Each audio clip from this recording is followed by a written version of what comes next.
Hello, I'm Dr. Stephen Hassan with another episode of the Influence Continuum. And I have a guest with me, Peter Blachly, who I am thrilled to interview. Peter is one of several former members of the 3HO Yogi Bhajan Happy, Healthy, Holy cult. Most people know of this group as Kundalini Yoga or White Turban Sikhs, not Indian Sikhs, who often have colored turbans, but this was a group started by this guy, fortunately is dead, a real nasty cult leader in my professional experience. Peter, before we begin, I'll just read a little bit about you. You are an author. But it says in your bio, you have a lifelong quest for answers to life's big questions that encompass philosophy, religion, yoga, meditation, music, science, politics, and psychology. Just a few things, but things that I, too, love. You've authored many published articles and 2 memoirs, The Stone from Halfway Rock, A Young Boy's Adventure on the Coast of Maine, and more importantly to this interview, The Inner Circle, My 17 Years in the Cult of the American Sikhs, 1970 to 1987. You are currently a trauma recovery coach in the middle of writing a 3rd memoir, tracking your search for authenticity in the journey of recovery from a religious cult. You also are a professional sea captain, musician, watercolor artist, and you live with your wife, Joanna, on the shores of Kennebec River in Bath, Maine, where you've built 2 houses. Wow, cool. And most timely is you've appeared in a forthcoming HBO Max documentary on the Sikh cult of Yogi Bhajan called Breath of Fire. And in this documentary, which will be coming out, is it October 22nd? 23rd. 23rd, and it's 4 episodes, and it's released weekly. Peter, you provide historical and firsthand background about the early days of the Kundalini Yoga cult, 3HO. That Yogi Bhajan started in 1969. So welcome to the Influence Continuum, Peter. Thank you, Stephen. It's good to be here with you. Yeah, so we're survivors, and I've interviewed my mentor, Robert J. Lifton, who actually wrote a book on how important survivors are, that we demonstrate resiliency in the midst of trauma, that we're role models to the rest of society, because we really went through a tough time and trying to then figure out, who am I, what do I believe, what happened to me, and what's the meaning of life, and how do I rebuild myself. So with that, I would love to invite you to tell us about, first of all, let's talk about your book, about the Yogi Bhajan's group. Then let's talk about the book you're working on, and then we'll focus on the HBO doc, because we want to get people watching this group. Great. Well, I really thank you for inviting me and giving me a blank slate to work with here. This is, my listenership is vast around the world, and a lot of ex-members, but a lot of families and friends of people whose loved ones are still in cults. I have a lot of media folks that learn from this and do, get story ideas, other artists, and hopefully some politicians and educators. So it's a mixed group of people, but let's assume people don't know what's wrong with 3HO and Yogi Bhajan, and we'll tap into that. Well, I want to get to that. I want to first start by mentioning that I define cult very, very broadly, as you probably do as well. I define it broadly on my influence continuum and say that there are ethical cults with informed consent, and you're free to question and leave without fear or harassment. My concern are authoritarian mind control cults where people are enslaved and given a pseudo identity and labor trafficked in many cases, sexually abused, exploited. So that's my quickie but you go ahead and tell Well, us the reason about I your... mention it is that my book, although it's my personal experience being in this cult, joining this, what was started off as a really amazing, profoundly amazing experience when I was a 20-year-old, having spent the time as a rock and roll musician and living my life in a kind of wild and crazy way and ready to explore all kinds of things. And honestly, what was really doing, trying to find a sense of identity that I could feel secure with. Mm, But that experience is my own experience, but the basic premise of the book. And I think the trajectory of being in a cult and then getting out of a cult, I think is a lot more universal. yeah. So I hope my story is interesting and exciting to read. People tell me that it is, but it's up to each individual to decide that on their own. But what's really important to me is that it's relevant to people's lives, whether you were raised in the Catholic Church or whether you were raised in a Mormon family or in a fundamentalist Islamic family. I mean, it is very, very universal in that respect. Yep. So starting with that.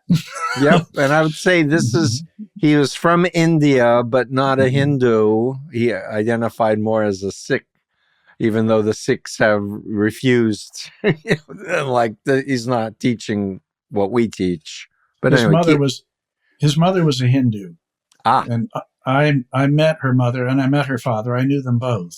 And his mother was a holy terror. And I didn't meet her here. I met her in India because I spent a lot of time in India living in his house in New Delhi.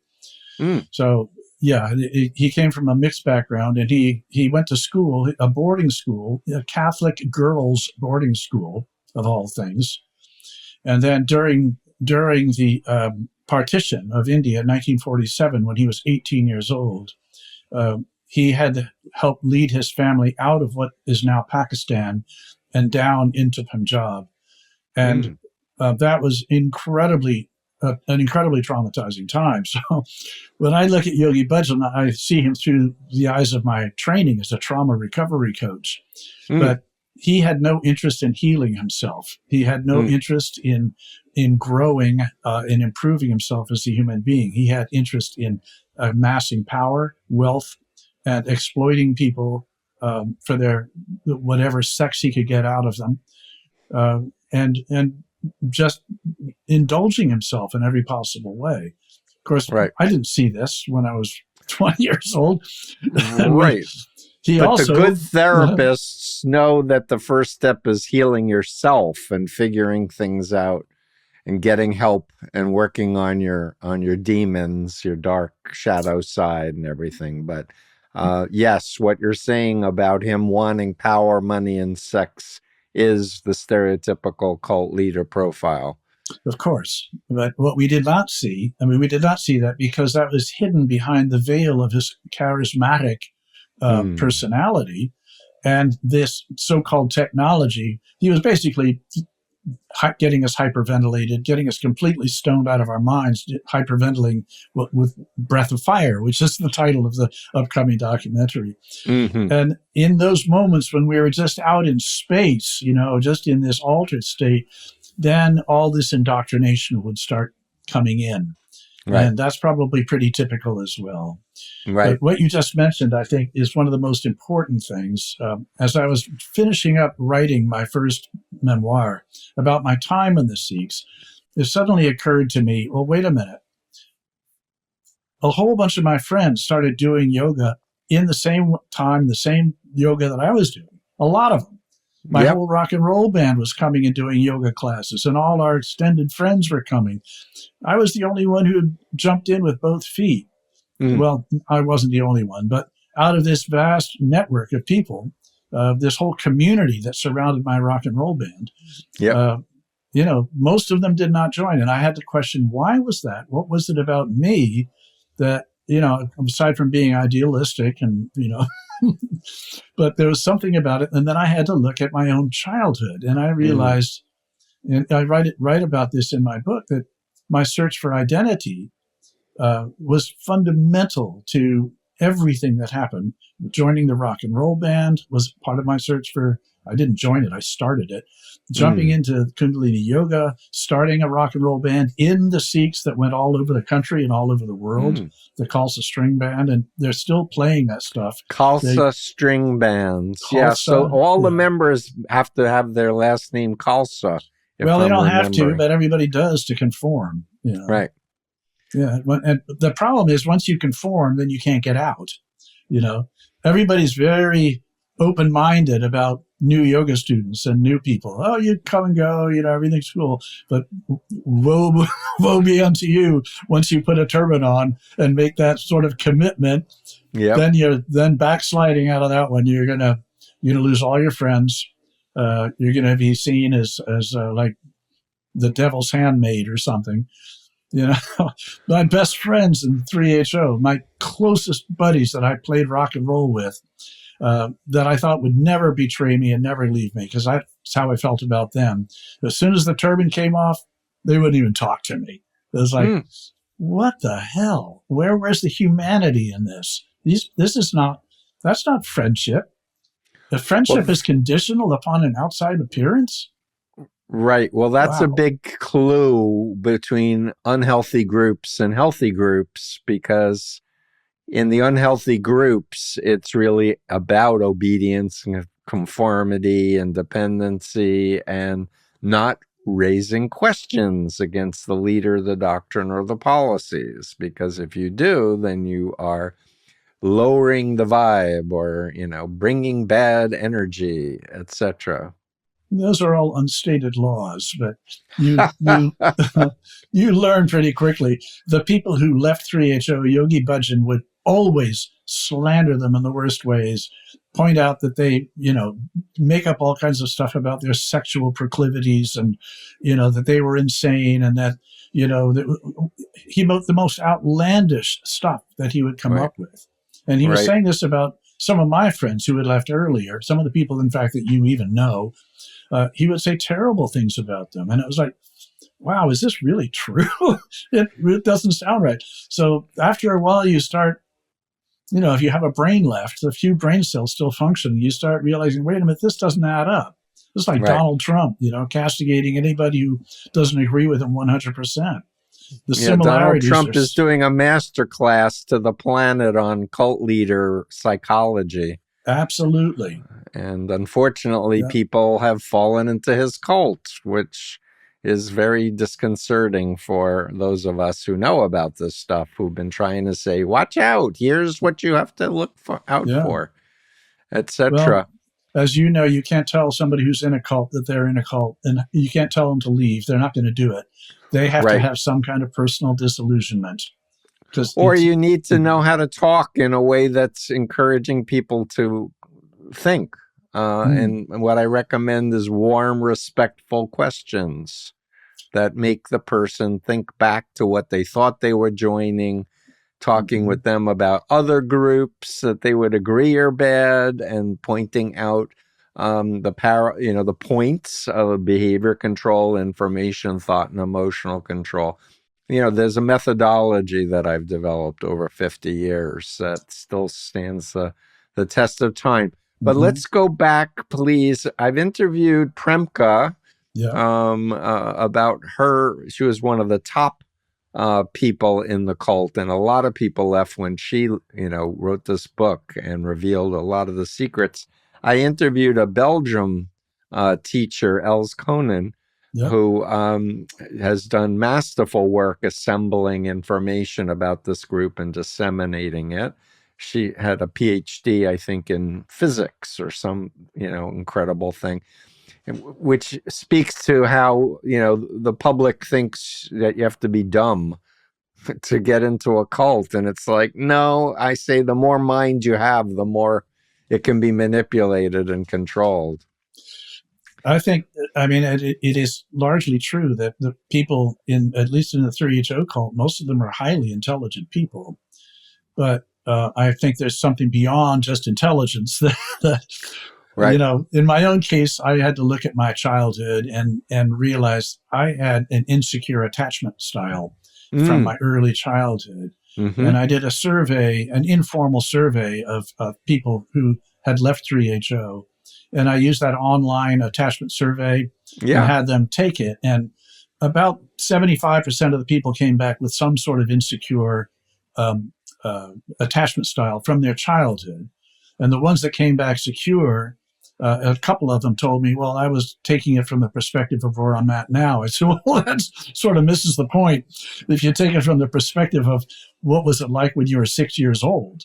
Right. Did you have somebody that you felt safe with? Were you safe with your own mother? Were you safe with your own father? Those kinds of questions, you know. Right. One of my mentors, Daniel Brown, did a whole textbook and approach on attachment repair in adulthood. And David Elliott, who wrote the book with him, Dan Brown passed away, has a whole course that's online to teach people, clinicians in particular, how to do therapy with folks with insecure, disorganized attachment. But I want to just come back, if I may, forgive me, to just Yogi Bhajan. So we know that he was at the airport doing immigration, or he was doing something. Well, he was an immigration officer in the Pelham Airport in New Delhi before he came here. But he was studying with a man named Versa Singh, who was another just like him. I think if he modeled himself after Versa Singh, he did a pretty good job of it. So he was studying under a cult leader. Yeah. And then said, I'm going to do my own now that I know what this guy has been doing. I'm not sure to the U.S. I'm not sure he came with the intention of starting a cult, but he started, I think he fled India. Philip DeSlitt has done a lot of research on this. I didn't even care to know that much, but he started in Toronto. And he got a woman pregnant in Toronto, then came to L.A. He had a Sikh friend, Dr. Marwa, who I knew, sponsor him to come into L.A. And then he was teaching at the East-West Center in Los Angeles. And that's where he met Premka. And he started teaching classes there and then found this network through a lot of Jim Bakker's people. Talk about another cult leader. Yes, Bible cult leader, yeah. Well, he had the Source restaurant, and all these hippie folks were hanging around the Source restaurant, this vegetarian restaurant in L.A., and he tapped into that group, and that very quickly got a large following, trained a bunch of people, supposedly, and sent them out to be teachers and start ashrams. So this is the Source family, not the Bible cult leader. Forgive me. The Source family does a documentary about that one too. Yeah, that's right. And they had Yogi Tea at one point, they still have it. They still have Yogi Tea. So a great thing to boycott. Anyone listening to it, do you really want to support a group? Because we'll get into child abuse, women abuse, violence, hypnosis. He learned NLP from a friend of mine who was a trainer in NLP, who was involved with the group at that time. And he was just a very terrible human being. You're talking about Steve? I'm not mentioning names. Well, he was one of my closest friends too. So I'm the only one I knew in 3HO who knew about NLP. Yeah, he was a trainer, and he's great. He's a great guy. So, but so please continue. I'm sorry for interrupting you. Well, we can dwell on his corruption, and it goes very, very deep. I learned about this school in India because he had me escort his 2 young children up there to this boarding school in Masudi. And it was there that I started getting indoctrinated by him about how important it was to separate the kids from the parents, that they had to develop their own lives and and that the parents were just going to fill them with a bunch of neuroses and continue that heritage of neurosis and all that crap. And so I jumped right in. My daughter was the very first child born in 3HO. conceived and born in 3HO. So he was promoting insecure attachment by separating children from their parents. Absolutely. Yeah, that's child and I totally abuse. bought into it. And hundreds and hundreds and hundreds of people sent their children to this school in India. My 2 grandchildren went there. And my daughter didn't want to acknowledge that how horrible it really was. She thought it was fine. And I started talking one day about bullying. And they both said, oh, yeah, we were bullied. We were bullied terribly. But they didn't want to talk about it, unfortunately. Well, you're not allowed to talk negative things when you're in a group like this. But it wasn't just bullying. There was a lot of sexual exploitation. There was a lot of corporal punishment and really a whole lot of dehumanizing stuff that I did not see it. By 1987, things were starting to deteriorate, but it really got bad after I left. Going into the late 80s, and he got more and more corrupt, more outrageous in his behavior through the 90s, and more traumatizing to virtually everyone around him. So I didn't get to see all that, and I'm glad I didn't. I was sort of more focused on my own healing journey and trying to recoup a life, because I gave everything of myself, my music, my heart and soul. You know that Bob Dylan song, Don't Think Twice, It's All Right? Yep. There's a line in there that I never understood what it meant. But he says, I gave her my heart, but she wanted my soul.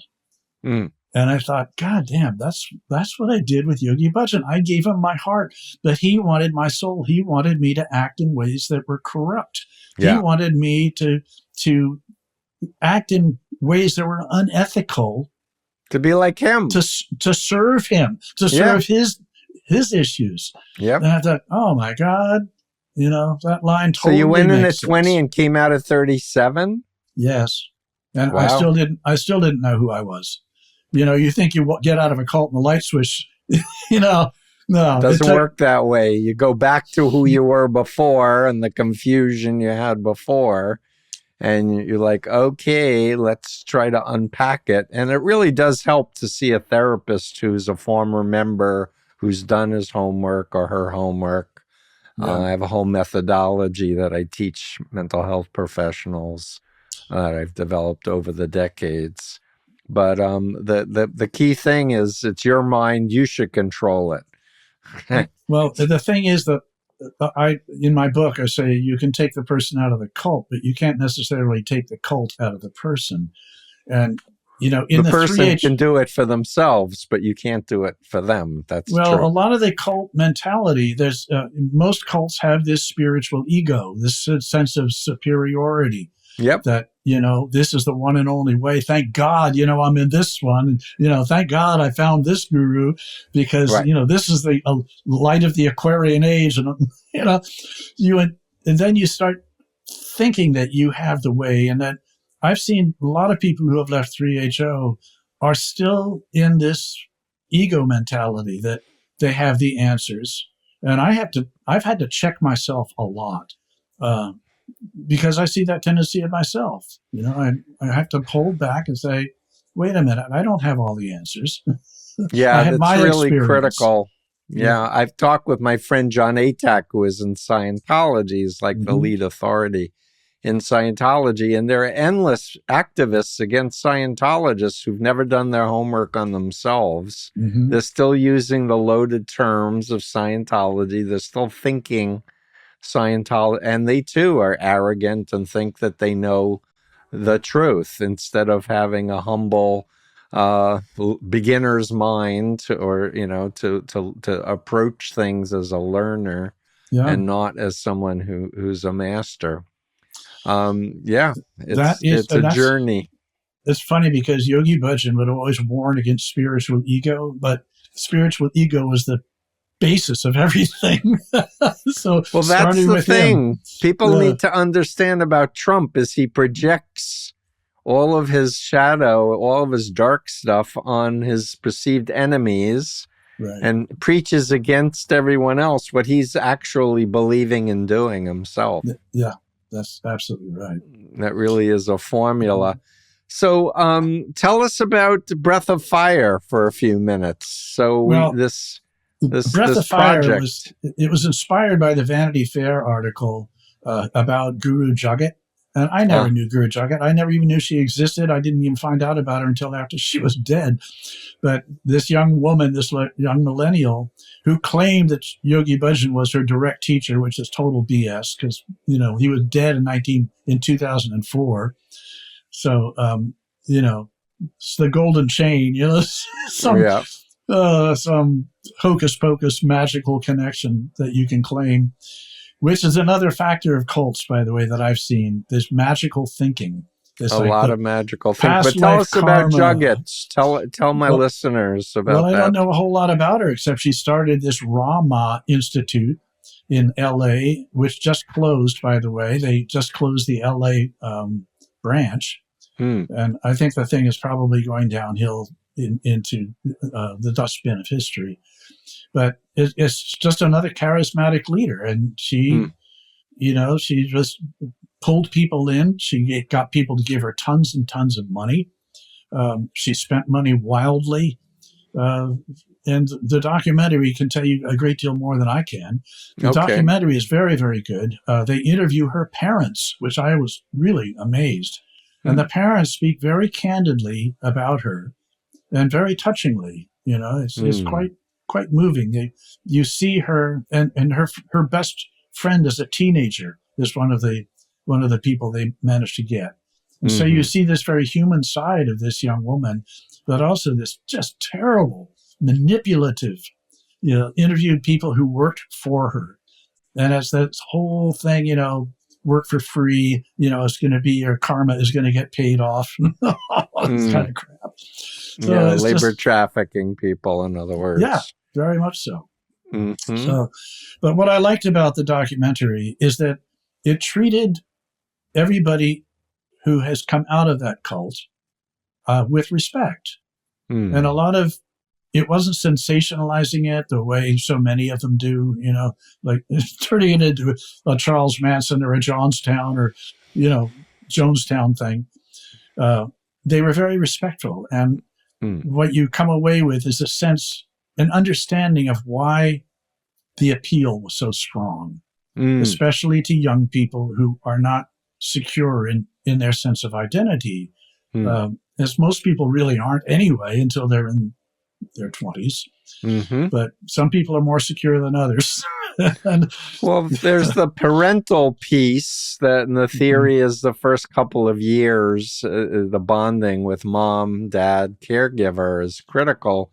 But what I've learned over the decades of study is that Madison Avenue, going back to Bernays and his 1928 propaganda book, is all about making people feel insecure and not good enough. So they need to buy products, whether it's have the right watch or the right clothing or the right car to be loved or to be attractive to somebody else. So there's that whole piece of manipulation, cultural manipulation, that is really dangerous to those of us who care about spirituality and Mick Jagger identified this very early in his I Can't Get No Satisfaction. Some man comes on the radio telling me more and more about some stuff that I'm supposed to do. It's like, you can't be a man because you don't smoke the same cigarette as me. Exactly what you're talking about. Yeah, the Marlboro Man. I remember those ads back when the Stones got going. So I want to state categorically that this cult continues. Like, there was a massive effort to appear like they were going to do justice to all the children who had been abused and give them compensation. But the information I have from Els is that, it was a PR manipulation, which I feared, and that the group is, like with the Rajneeshis, he's now Osho, and they're still promoting him as if he was a real spiritual authority. Yogi Bhajan was never a spiritual authority, nor was Bhagwan Sri Rajneesh. Well, some of my very best friends from my 3HO days are still there in leadership positions. Mm. And there was a coup of sorts within the organization where the hardliners managed to take over. This happened about a year ago. Uh-huh. And they took over the entire thing. All the businesses, everything is all under this giant umbrella. And they had started off pretty much on the right idea with the children, and they were making compensations, reparations to these kids. One of my daughters was one of those victims who, thank God she was not a sexual victim, but she was an emotional victim in the worst kind of way. But they intended to make good, but the people who had a sense of ethical compass, I'll say, those who understood that, yes, these complaints are real, and these kids really are worthy and deserving of compensation. Those people got pushed to the side, and the hardliners came in full of denial and cut things short and did everything they could to torpedo. They stated that they didn't want to honor those commitments. And they also, part of their basic thing was to revive the legacy of Yogi Bhajan, as if that's a good thing. Right. So, but that's where they're at. And they are still hardcore believers. And so they had $1 billion security company from Homeland Security. Is that still going as far as you know? A Call Security was the name of it. It was started by a very good friend of mine we recruited him in 1973 to become the head of the ashram in St. Louis, so that I could get the head of the St. Louis ashram to come to D.C. to take over for myself so I could take the Calls of String Band on tour. So we did this whole musical chairs thing. But yeah, his name was Tej Singh, and he started this thing, and eventually Yogi Bhajan said, you should turn it over to me, and he did. Just lock, stock, and barrel, turned it over. And it grew to be a huge business, something like 17,000 employees worldwide. They had tons of government contracts guarding courthouses, military facilities, all kinds of stuff. This is a mind control cult that is doing security for our government. Oh yeah, joy! And we were all trained in guns. I mean, I became a security guard in Los Angeles at one point in about 1984, and I took training, and I knew how to operate basically every kind of weapon there is, handheld. Didn't get into howitzers, but I had a stockpile of guns and knew how to use them, and did my training at the police firing range in Los Angeles. Well, that whole mentality, the survivalist mentality, is a big part of the cult, and it's a part of many cults. Yes, it is. Yeah, I have a Christian friend here, a guy I really, really like, and he told me he has a 7-year supply of dried legumes and foods that are survivalists. Yeah, he's a survivalist. Yeah, and it's part of his religious indoctrination that the end times are coming. Right. And they very well might be, but I don't know. Well, the problem is, self-fulfilling prophecy. My mentor, Robert Lifton, wrote a book called Destroying the World to Save It, about apocalyptic cults. And he focused the book on Om Shinrikyo, which was the sarin gas releasing cult in Japan. Yes. With Shoko Asahara, who claimed to be Jesus and Buddha. And another abuse of he got hung, I should say. The authorities believe in capital punishment in Japan. But so I want to just say thank you for speaking out. Thank you for wanting to educate others. Thank you for wanting to help people to heal. And we need to reach the general public. That everybody walks around thinking it could never happen to me. I'm too smart. And we're smart, we're accomplished, but it happened to us. And I was 19, you were 20. Yes, before the age of 25, 26, our frontal cortex is not yet fully matured. Yeah. And so we are more susceptible to influences. Car rental companies know this. That's why they won't rent to people under 25. Well, yeah, the numbers game of how many accidents happen and distracted drivers and such. And I'll say the government knows this because they want people to join the military at 18. Exactly. You know, because when you're 18, you don't think you're going to die. Yeah. The bullets are going to hit everyone else, but not me. Immortality of your teen years. Yep. Yeah.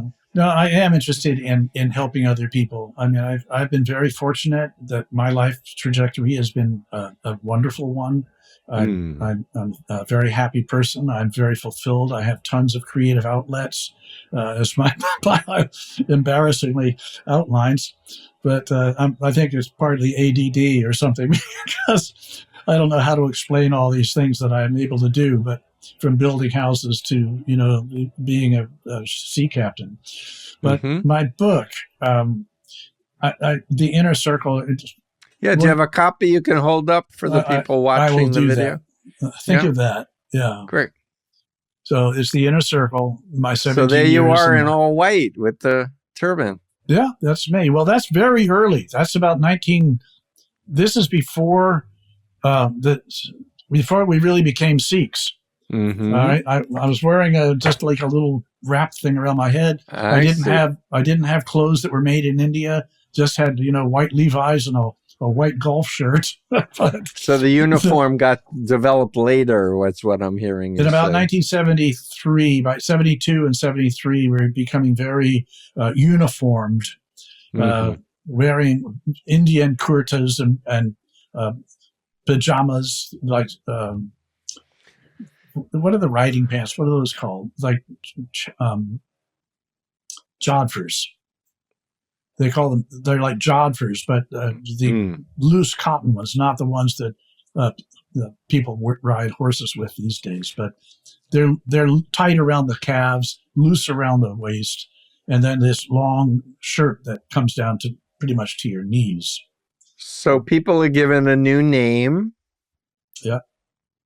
And usually the last name is Khalsa. Am I remembering correctly? That's correct. The men would become something Singh, Singh, which means lion, Khalsa. And the woman would be something Kaur, Kaur, which means princess, Khalsa. And Khalsa means pure. So it's very interesting that so many of these, in that Indian subcontinent, Pakistan is the land of the pure. Khalistan, which is the homeland that the Sikhs want to carve out of India, also means the land of the pure. So right. So new name, new clothing, and diet was vegetarian. I was already a vegetarian, so that was not a big change. Grow your hair long. Don't leave your body as God gave it to you. I was already, you know, a rock and roll musician, so that felt right. And beard and beard, I didn't have any facial hair back then. Okay. Not until I was in my late 20s that I have even the hint of a beard. And you get up at what time in the mornings? In the early days, we were getting up at around 3:30. The idea was you take a cold shower, and then when you first wake up in bed, there's a set of 3 exercises that you would do, including breath of fire to get yourself going. You take your cold shower, and then you go down and do like an hour of yoga, and then an hour and a half of meditation and chanting. And then as things developed over the years, we incorporated more and more Sikh religious activities, so that we would end each morning meditation session with a Sikh service. So we would have some Gurbani Kirtan, which is the holy music of the Sikhs. That's another thing that I learned. I played sitar and played tabla, the Indian hand drums, and learned all this stuff and learned how to read and write and speak Gurmukhi and Punjabi. Wow. So I spent a lapsed year time in India over 5 different trips, and I studied it voraciously. I loved it. I learned how to speak Punjabi. It comes in really useful in convenience stores and taxi cabs. So that's funny. And so when you were in the group, did you get a salary? No. No. No. So talk to me about it. Did you have to give over your trust fund, or? I didn't have any. Okay, but I know some wealthy people did. Yeah, a lot. People curried favor with Yogi Bhajan by giving him money and jewels. And some very rich friends of mine gave enormous amounts of money. One young woman had she inherited a huge stock position in a company, and her stocks were worth well over $1 million. This is, I think, 1973. So she was living in the ashram in Washington, D.C., where I was at that time. And Yogi Bhajan had already just married her off to a guy. But then she inherited all this money. So he tells Yogi Bhajan that she's inherited all this money. He says, I can tell you what to do with it. So he took all the money and left her. She's now penniless and homeless.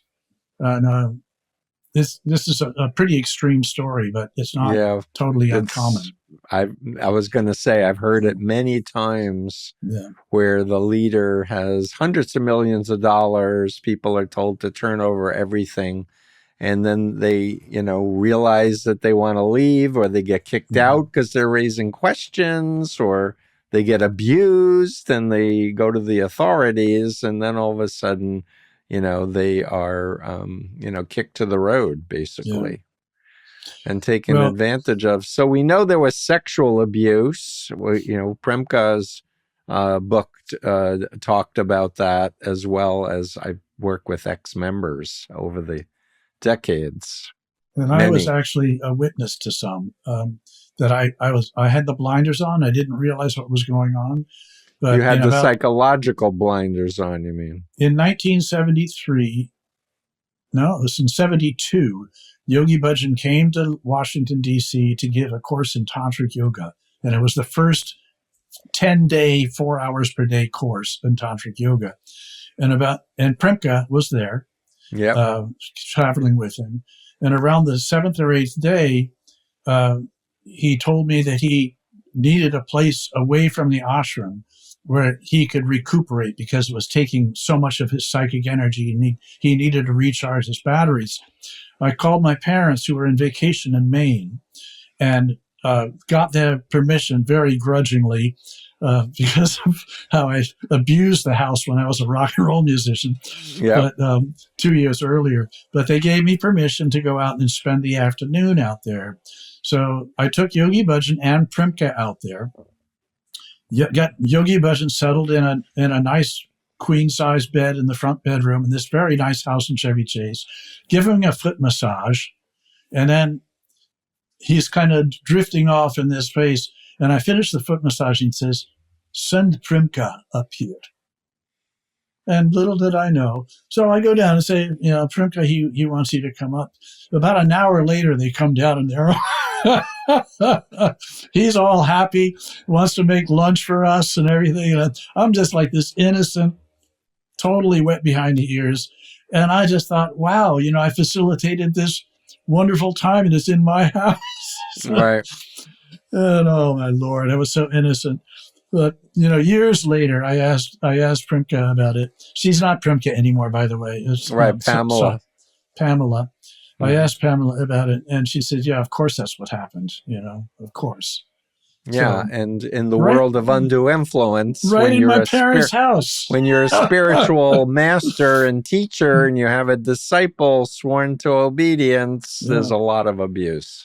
Do it took what got me ultimately out of 3HO was my girlfriend. I got divorced in 1986. I had a girlfriend who I realized, in having a relationship where I actually was in love, as opposed to a spiritual relationship where there was no emotional connection hardly at all.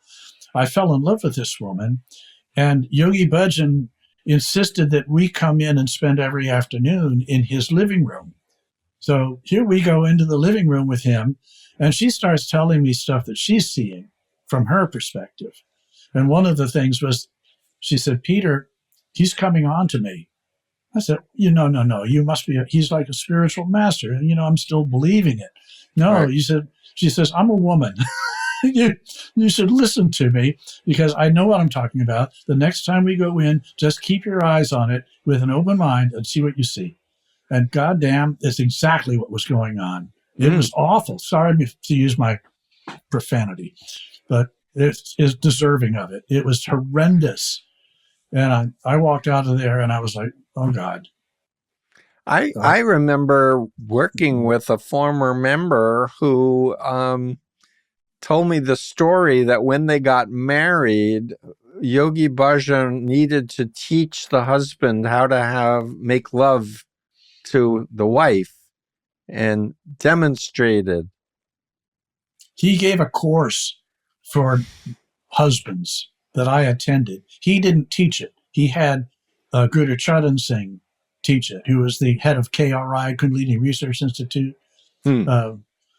This big, insecure guy who he was so lacking in his own sense of identity that he imitated everything about Yogi Bhajan, including his voice, when he was teaching.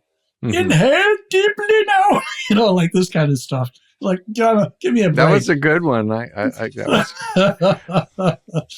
But he gave this course for men, and one of the things was the position that the woman should be, and it was just absurd. I mean, it was like something out of Hustler magazine or something. It was. Yeah, but this story was Yogi Bhajan was having sex with the wife of somebody. That would not surprise me one little bit. That would not surprise me.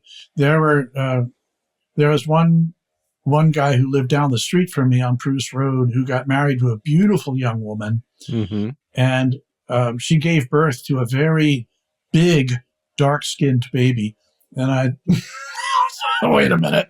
Didn't look like the father was the right. Something doesn't match up here. I don't know what the story is. I mean, I'd like to track that down and see. Well, they do have DNA tests that are pretty rock solid. There is that. So to circle around again, this notion of young people wanting to find out who am I, where do I fit in the world, and not having a kind of guide of how do I pick a spiritual teacher.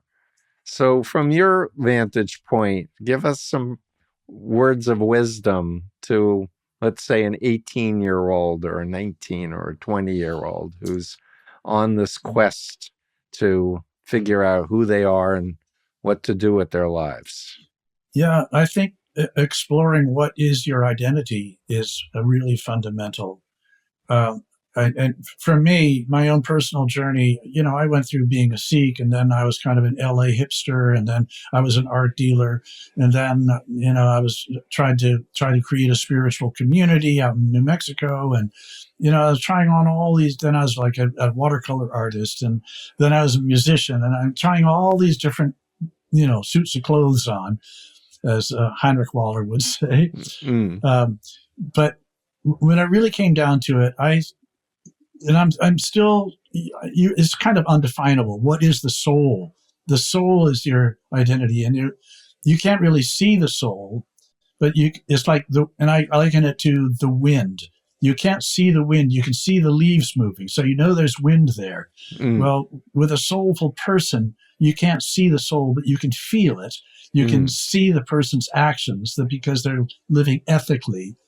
And that core sense of identity that is tied to your soul and your ethical, kind, compassionate behavior as a human being, that's what I consider core identity. And if you can feel secure in that, then all the other aspects of identity are not, you don't have to attach yourself to them and be defensive about them.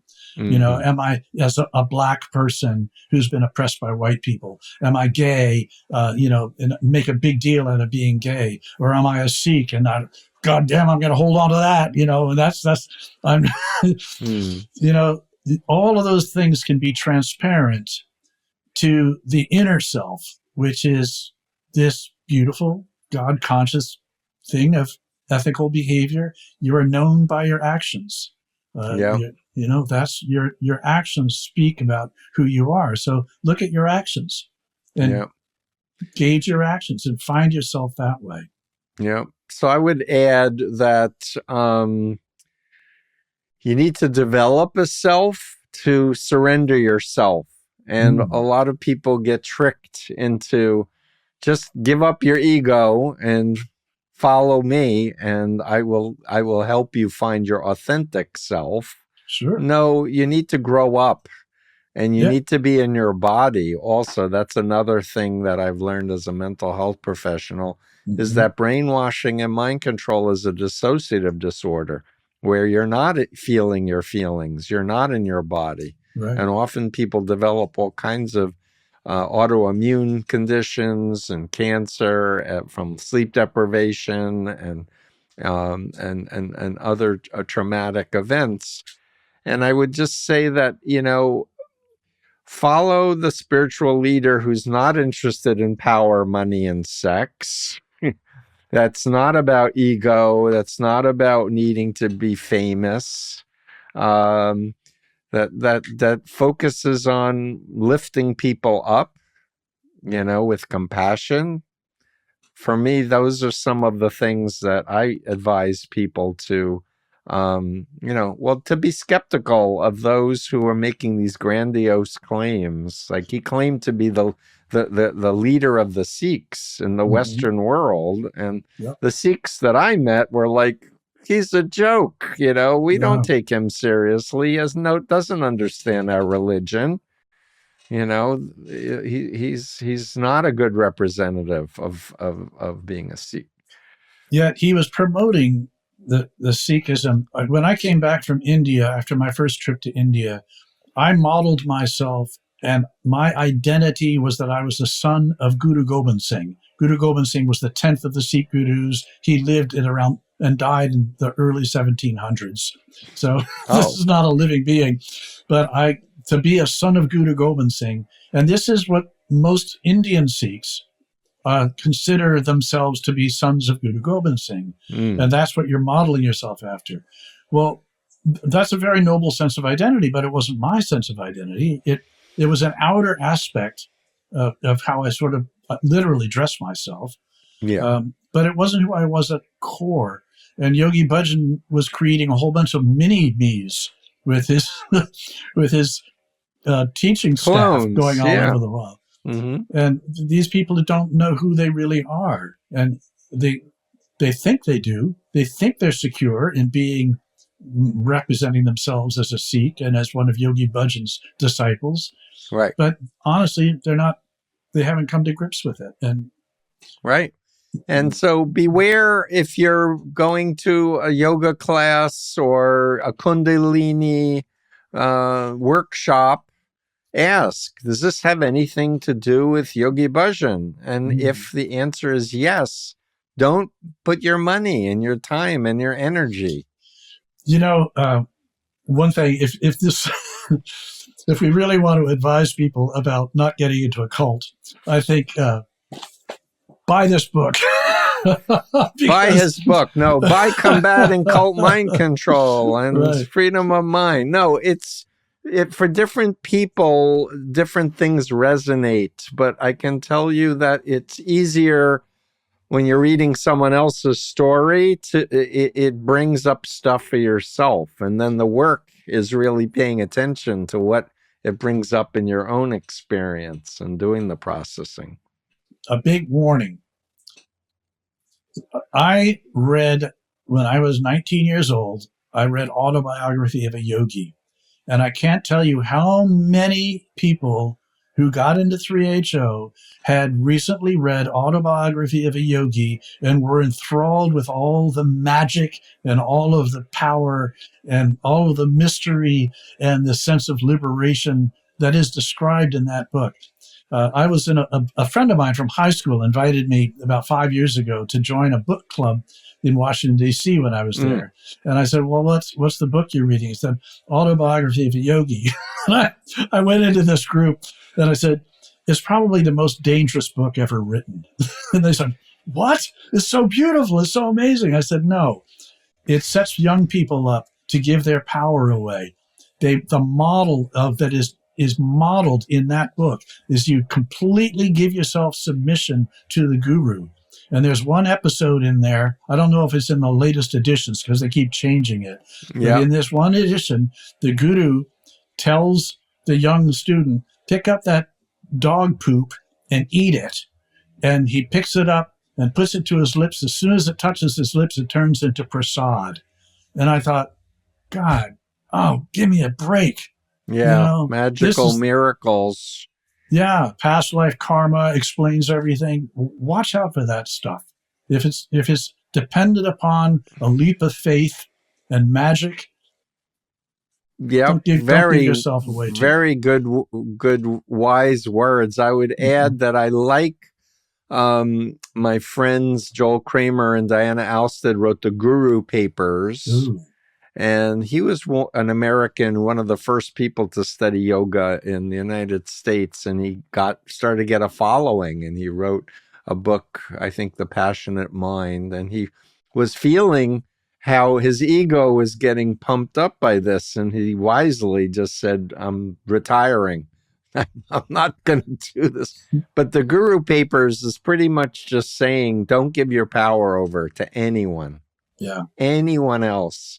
It's your life. We're way past the old hundreds of years ago traditions where people surrendered to their guru blindly in order to, he said, nope. And furthermore, he did an update to his first book. And he said, the time has passed where you can go into a cave and meditate. The world needs us to do stuff now. Yes. To save the planet now. Right. And you want to be spiritual, do it engaged in lifting the environment and other people up.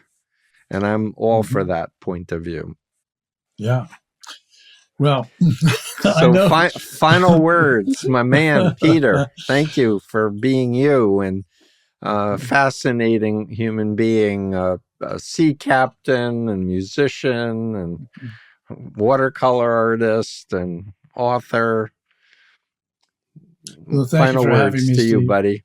My focus is on healing and authenticity and anything that we can do and say to help other people along the way. I'm right there. So great. Yeah. Thank you again. And let's look for the HBO Max documentary Breath of Fire. And beware anything having to do with the cult leader Yogi Bhajan, 3HO, but spirituality is worth it. So tune in. That's another discussion I'd like to have with you. Okie dokie. What is the meaning of that word? So of spirituality? Oh yeah. Because it's abused and used and misused and leaves people astray all over the place. Spirituality should be ethics. The highest form of spirituality is ethical behavior. Totally. I'm totally there. Look at my influence continuum if you're having any questions about what I mean by healthy group involvement. Mm-hmm. And I think groups are part of the human experience. We just want to be in ones that allow us to be ourselves and encourage us to be ourselves. And where leaders acknowledge their faults, are accountable, with their checks and balances on power, all that good stuff. Not very many human beings, much less cult leaders, can reach that state. Well, thank you again. Thank you, Steve. We'll be in touch. Okay. Thanks a lot. Steve Hassan here. It's been decades since my family rescued me from the Moonies. I've been at this for over 47 years. The need has never been greater. If you're able, please consider hitting the super thanks button below, and it'll help us to do better. Every penny will help us toward our goal of educating the planet about undue influence. Remember, it's your mind, only you should control it.